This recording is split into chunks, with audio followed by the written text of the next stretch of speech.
Fellas, how did I go from this to this? 180 kg for 12 flipping reps and 260 kg for one. How did I do it? Well, fellas, I'm going to give you an insight and I'm going to give you a process of my journey with my form, the exercises that I did to improve my deadlifts, the whole flipping shebang. So before I get into the main segment of this video, I'm just going to talk on how deadlifts have been something for me that I've done since I started. So back in 2017, 2018, when I first got a love for the deadlifting side, I've always had that strength in a sense of I've been able to pull quite a lot from the ground, and whether I had the muscle mass or not. However, this didn't mean that I was actually getting anything out of the movement. I was actually progressing with the movement. I was just humping weight off the floor. So what I want to make sure that you guys, as people who are just starting off or want to improve the deadlift, I want to be able to stop you making the mistakes that I made. We go from this all the way from 2018 all the way up to today, and I'm going to show you exactly what things I've changed and what exercises I've changed to make sure I'm an absolute savage at deadlifts. So back in the 28th of January 2018, so 5 years ago, this is when I got onto lifting heavy. I had a goal of getting 200 kg. If you have a look over this video here, you'll see I'm doing a reverse grip, no straps, I've got a belt on, and probably from this front view, you can't see too much with the form. However, I can literally break this down and see exactly why this pull was so hard and why I struggled to actually get working sets out of this movement. So the next video is from 16th of April in 2018. I'm moving 210 here for one. Again, I'm not going to talk too much about the form yet, because there is some better videos coming up soon where you can see different angles. However, again, I can see exactly why I flipping struggled. Okay, so this video here on the 5th of May 2018, where I did 220 kg for one rep. Impressive, especially with how many years I've been training. However, the damage I could have done here, you can just clearly see by the way the movement is, the way my back, just everything. It wasn't a safe movement. It wasn't a weight I could actually move. Just ego lifting, basically. Not being a gym fella, being a proper gym newbie. So, first thing I want you to have a look at is my setup. So I've changed from reverse grip simply because when I was doing reverse grip, I was always choosing one side, and a lot of people do this. So once you choose one side and you start to lift heavy weights and a lot of volume in that, this can create imbalances in your lats and stuff. So I'd always recommend if you do reverse grip, switch over, but I don't like it. So that's why I just went straight to straps. Second thing I want to talk about is my initial pull. So if you watch as I took the actual weight off the floor, if you have a look here, how kind of my shoulders start to come over the top, my hips rise, and I'm trapping this up. I'm doing a trap movement. Might as well sugar up. I don't know how I got it up. There ain't no leg drive. Yeah, that's just a flipping tug. Like, this is why I can give you the information you need, because I've gone through it all. The form cues that I am providing you are the mistakes that I made. So you're probably wondering, we're at 7th of September 2020. Why have we jumped flipping year and a half, 2 years? I got hit by a double-decker bus. Yes, fella, I'm not lying. I got flipping little disc at bottom of your spine. She was slipped, so I had sciatica.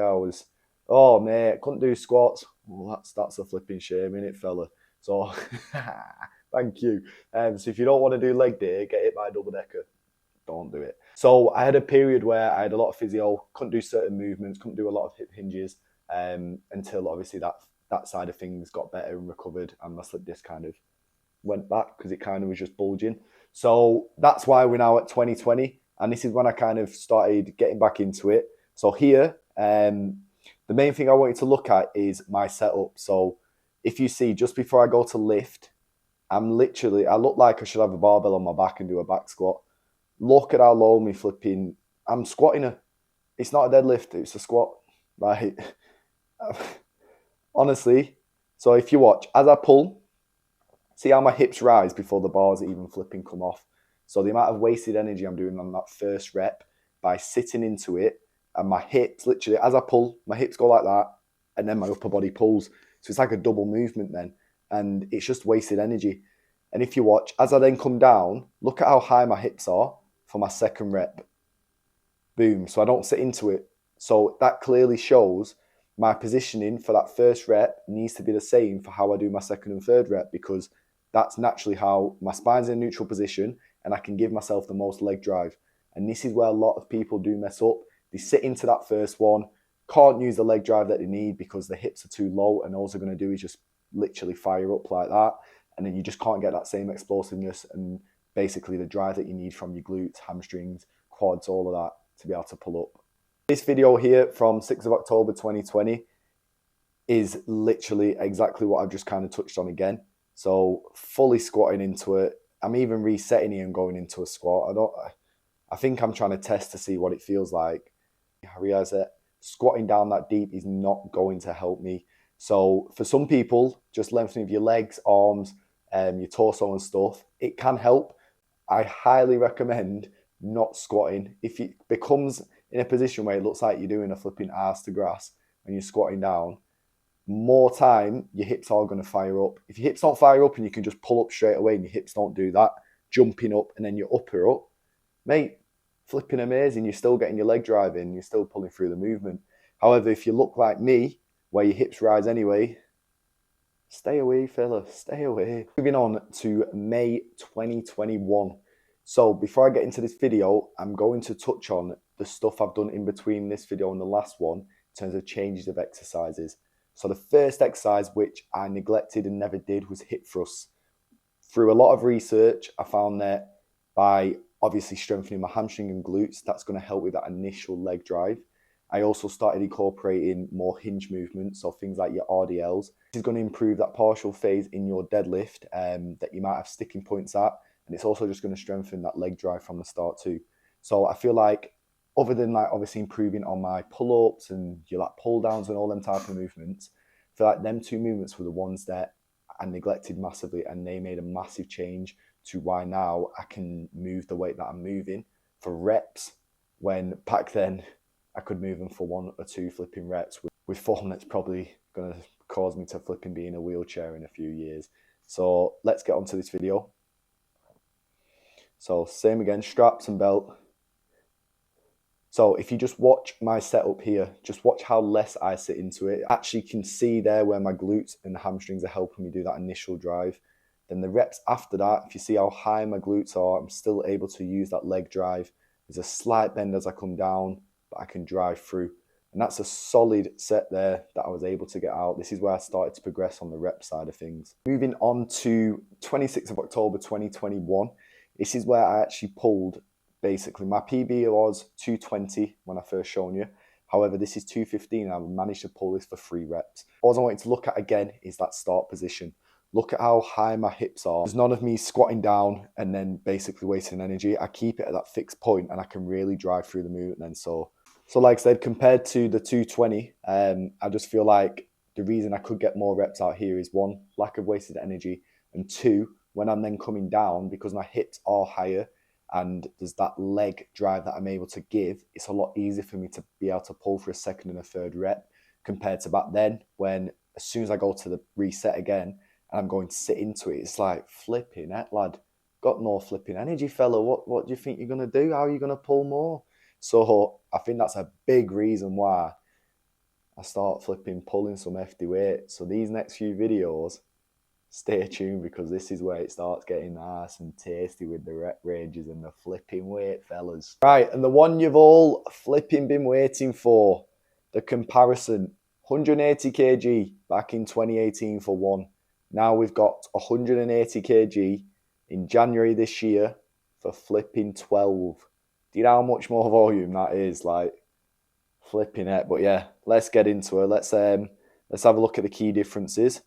So again, set up normal, strap in on my knees, lock my feet in shoulder width. Watch a little bit. There we go. Tug where it is, and I pull through. Find my point where my glutes need to be and my hammies, and I pull through that. Yeah, these reps are a bit faster than normal because, mate, I just wanted to get through flipping reps. But the difference is just sensational. I'm going to put the 180 just next to you there, just so you can have a little insight into the difference in pull. But it's leaps and bounds. Like, the comparisons are just crazy. Honestly, after that set, I was so buzzed just on the base of, 1, I was absolutely trash, but 2, I've achieved something that I didn't think I'd be able to do for a set. Like 180 kg. Now I've got in my head, I want to push 200 for 12. Like 200 kg for 12. I only weigh around like 85 kg. And even back then I was about 82 kg in 2018. So there's not much difference in weight. Like it's not like I've gone on like a hefty bulk and now I can just pull loads of weight. I've still kept the same around body weight, put a bit of muscle mass on, cut down and stuff. So yeah, big massive change. And oh, let's not forget the big PB. I feel like I've got more in me, to be fair though. So this was a few months before this actually. This was in 2020. So this is 260 kg on the bar. Would never have dreamt of me getting that. My goal was 250.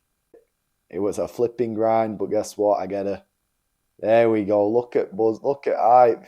Even got me gym bro Matt Dags there. Come on, G.